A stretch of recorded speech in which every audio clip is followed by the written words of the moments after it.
আমার আরও একটি ভিডিওতে সবাইকে ওয়েলকাম। চলে আসলাম নতুন আরও একটা ভিডিওতে। আজকে চিকেন বানাবো। তার জন্য আদাকে গ্রেট করে নিয়েছি, টমেটো কেটে নিয়েছি একটা, দুটো তিনটে পেঁয়াজ কেটে নিয়েছি, কাঁচা লঙ্কা আর আলু কেটে নিয়েছি। তো ফার্স্টেই আলুকে সিদ্ধ করতে বসিয়ে দিলাম। তারপর চিকেনটাকে ম্যারিনেট করব। ম্যারিনেট করার জন্য এখানে সর্ষের তেল, লবণ, হলুদ ইউজ করছি। টক দই থাকলে অবশ্যই টক দই ব্যবহার করবেন। আর এখানে জিরের গুঁড়ো, ধনের গুঁড়ো, লঙ্কার গুঁড়ো, লবণ, গরম মশলা এগুলোই ব্যবহার করছি। শুকনো লঙ্কা আর তেজপাতা, গোলমরিচ, জিরে ফোড়নের জন্য রেখেছি।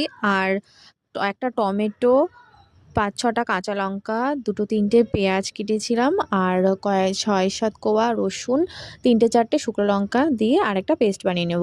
কড়াইতে তেল দিয়ে গরম হয়ে গেলে গুলো দিয়ে দেব। তারপর একটু আদা কুচি এবং পেঁয়াজ কুচি দিয়ে দেব। দিয়ে ভাজা করে নেওয়ার পরে মশলাগুলো দিয়ে দেব, যে মশলাগুলো দেখিয়েছিলাম, জিরে গুঁড়ো, হলুদ গুঁড়ো, লবণ, লঙ্কার গুঁড়োটা। তারপর যে পেস্টটা বানিয়েছিলাম মিক্সিতে, সেই পেস্টটা দিয়ে দেব।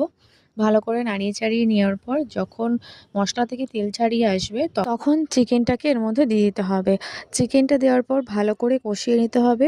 চিকেনের থেকেও জল বেরোবে। চিকেন থেকে জল বেরোনোর পরে এর মধ্যে ভালো করে কষানো হয়ে গেলে মশলার সাথে চিকেনটা, তখন গরম জল এখানে ব্যবহার করব। পরিমাপ মতো আপনারা জল ইউজ করবেন, আপনারা যেটুকু ঝোল খেতে চান সেই মতো। তারপরে জল দিয়ে ফোটানো হয়ে গেলে পরে আমি ওর মধ্যে একটু সিদ্ধ করা এবং ভাজা আলুটা দিয়ে দেব। দিয়ে নামিয়ে ফেলেই ব্যাস রেডি চিকেন। ভিডিওটা ভালো লাগলে অবশ্যই লাইক করবেন, কমেন্ট করবেন, শেয়ার করবেন।